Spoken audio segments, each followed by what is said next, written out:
gotta ask you something. What does it matter if everyone else is dead? Days Gone is an action-adventure survival horror video game developed by Sony Bend Studio and published by Sony also, meaning it's a Ps4 exclusive, and it came out on the 26th of April, about a week ago. I'm Jake Kulkowski, and with me is the president of Denby's biker chapter, Liam Knuckles McKelvey. He's not only finished the game, but, well, he's got the flipping platinum. I did. Haven't you? I don't know how. I did it. Yeah, well, you must have liked it to some extent. Yeah, to get the platinum, it must have been good enough. Well, that pretty much makes you an expert now. No one can take that away from you. And so I thought you'd be the best person to ask about this game, because there's a lot of people talking about it on the internet, and I've got a feeling quite a few people talking about it on the internet haven't actually played it. So, like, what everybody knows at a glance is that it's a dark and moody looking game about zombies and survival and bikes, but for people who might not know the story, what's it about? What's the basis of the story? So in Days Gone, you play as a biker called Deacon St. John. He's like a bounty hunter, and it's a bit mysterious. They sort of allude, was he a criminal? Like, he might have been a criminal, he might not have been a criminal in a past life, but basically in this post-apocalyptic zombie-filled world, he's a bounty hunter. He goes around doing jobs for like encampments and like making alliances with local leaders who are trying to keep everyone alive in the,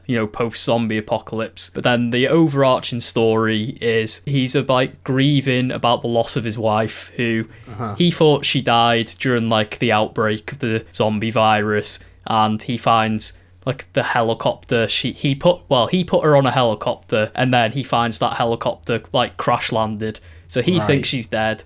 But then eventually he gets the slightest hint that his wife might actually not be dead after all. She might be alive somewhere out there in the post-apocalypse, and it's about his journey to try and find out if she is actually alive, or if it's just searching for that like glimmer of hope, which you always see in zombie films. It's like, I heard a radio signal, she might not be dead, or that's exactly it. Even like the Walking Dead game, I think Clem's looking for her parents based on like, I don't know, what feels like just a hunch, but it's definitely got that vibe to it. Well, I mean, I noticed that you meet different people in a way, like there's not just zombies that are enemies, but there's also those weird like skinhead kind of, I don't know, the guys with blowtorches.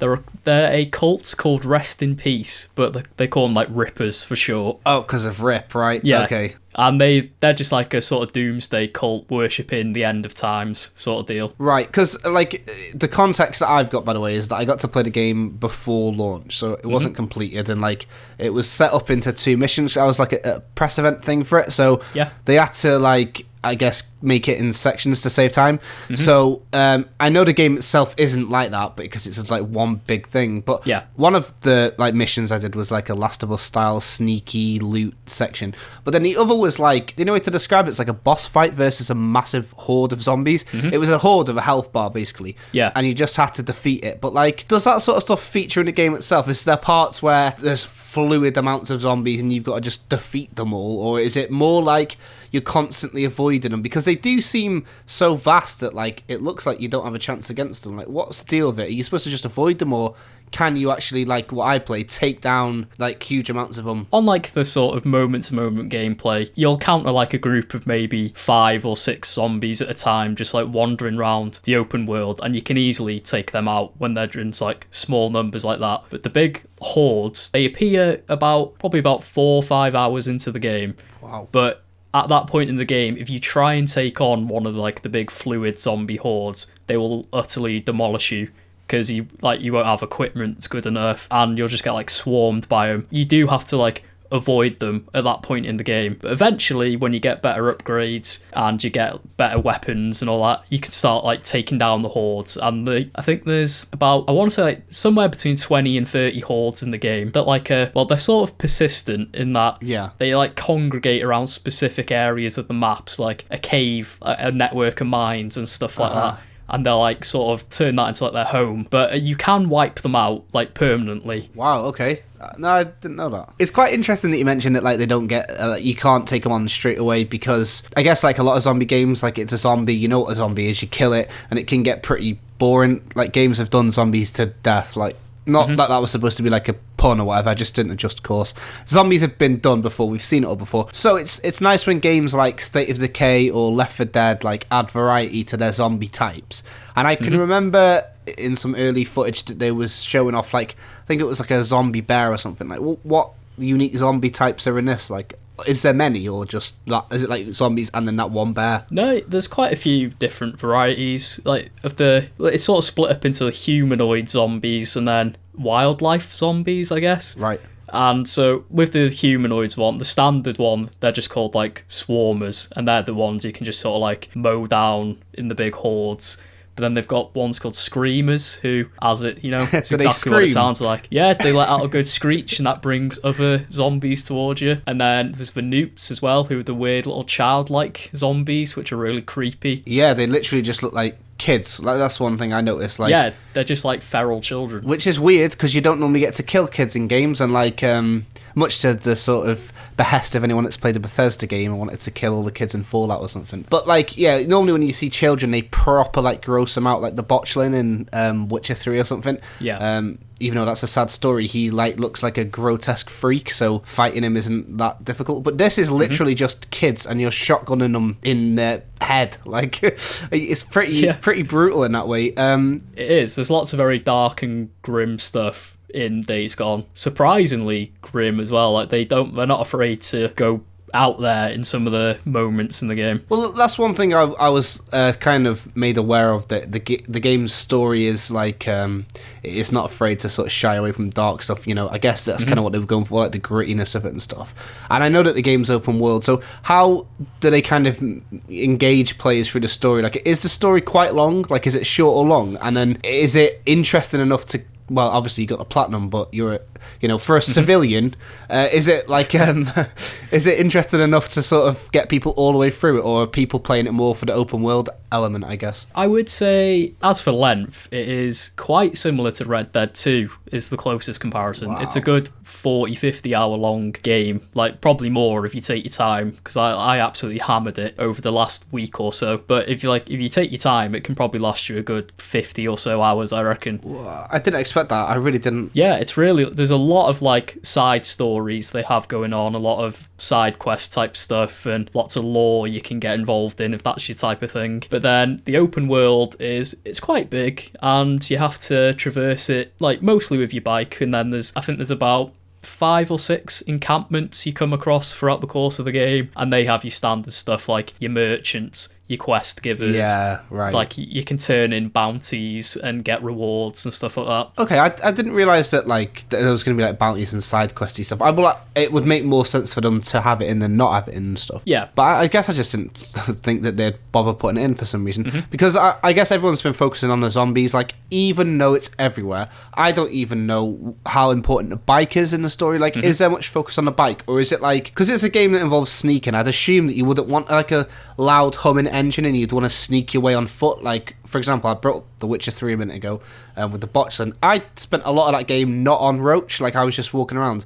Is the bike actually integral to the gameplay and like not just traversing but like the story somehow? Yeah, so like as well for the gameplay, the bike is very central to how you get around the map, and they put a lot of effort into the bike. There's a lot of like not quite realism involved in it, but a slight bit of like survival mechanics to it. Like, the bike can break down and you have to repair it with scrap, and it can run out of fuel. You have to refuel it with like little petrol cans you find scattered throughout the environment, or you can come across like petrol stations which you can refuel your bike at. But the open world is, because it's pretty big, you have to really like rely on the bike to get around it, and there is a lot of focus on customization of the bike, so you can get like a better engine, bigger fuel tank, better like frame for it to reduce damage and stuff like that. And so it's upgradable. Yeah, it's upgradable. And then the bike is, I want to say, kind of like a little hub for you, really, because you can store extra ammo on it, and you can't even save the game unless you're not within like a certain radius of the bike. So the bike is like your main save point as well. If you want a quick save, you have to stand by your bike and hold triangle. So other than that, you have to be near your bike pretty much at all times. It's a really big part. And of course, like, as for the story, because like the main character's a biker, he's gonna love his bike, isn't he? There is a lot of like biker tropes in the the main storyline. Yeah, it borrows heavily from like shows like Sons of Anarchy and Mayans. I'd imagine that. Like, I thought, because I'm not really big into biker culture, I'm not sure how many people playing the game would be, but it looks like they've put stuff in there purposefully to attract the biker crowd. Like, there's something, I don't know if you've seen it kind of circulating the internet about, like, the wedding vows. Like, she says, you know, promise you'll ride me as much as you ride your bike, and I noticed that was getting a lot of, like, eye rolls from journalists, but then I found out afterwards that, like, that's actually something that bikers say in their wedding. Like, loads of people were replying, like, bikers were replying with clips of their own wedding, and it says it in there. So it looks like the attention to detail's been there for, like, for bikers. So it's like a game for bikers, by bikers. Yeah, like, if you are really into like your sort of like motorcycle club culture, you'll probably like this game, to be fair. I only know from watching like Sons of Anarchy and stuff, so I don't know how true that is to biker culture. If it is true to biker culture, then Days Gone is very accurate because it is very close to Sons of Anarchy. Well, I was going to ask, that was going to be the final question really, was like, overall, who would you recommend this type of game to? So apart from your usual suspects of, like, people who love Sons of Anarchy, is it for somebody who would like something like Horizon Zero Dawn or Far Cry, or is it not really going to scratch any itches that way? It has, I've seen online that it has drawn quite a few comparisons to like Far Cry. I'd say it is more like Horizon Zero Dawn than Far Cry personally. I'd say if you're the type of person who absolutely lives for open world games, like that's your jam, that's all you play, you don't play anything that isn't open world, you'll probably like Days Gone. It takes a lot of the open world sort of formula. It does get rid of like the shit parts of the formula, like climbing towers to survey your map and all that. Right, they haven't got that in it, so if you don't like towers, that's a plus for you. But like, as a general, would I recommend it? Even though I did enjoy my time with the game and I don't regret the purchase at all, I would say probably wait a few months maybe until it's maybe like on sale, because it is a good game, but it's pretty rough on the technical side. There's quite a few like bugs and stuff, and I've had a few crashes as well, but they fixed that as part of a patch. And I've had the occasional thing where I've fallen through the world a few times, and I've had situations where I had to reload a checkpoint because the quest giver didn't spawn into the world, and if they did, they spawned in like the T-pose, so I couldn't speak to them. Shouts out to the T-pose. Exactly. And so I'd say to the general audience, probably I'd say wait a bit until it's on sale and they've had a bit more time to like push a few more patches out, because it's a good game, just a bit rough at the minute. Well, you can't say fairer than that. Take it from the expert. He's done everything the game's got to offer. Hey, Liam, thanks a lot. If you enjoyed the video, you can leave a comment if you'd like. Me and Liam recorded this again from the comfort of our own homes. But let us know if you thought the quality of it was alright, and we can talk about some more games really soon. I think we've got Katana Zero coming up sometime next week. So yeah, cheers very much. Remember to subscribe if you've never checked us out before. We've got more stuff like this that's going to be happening very soon. Cheers very much, and we'll see you later.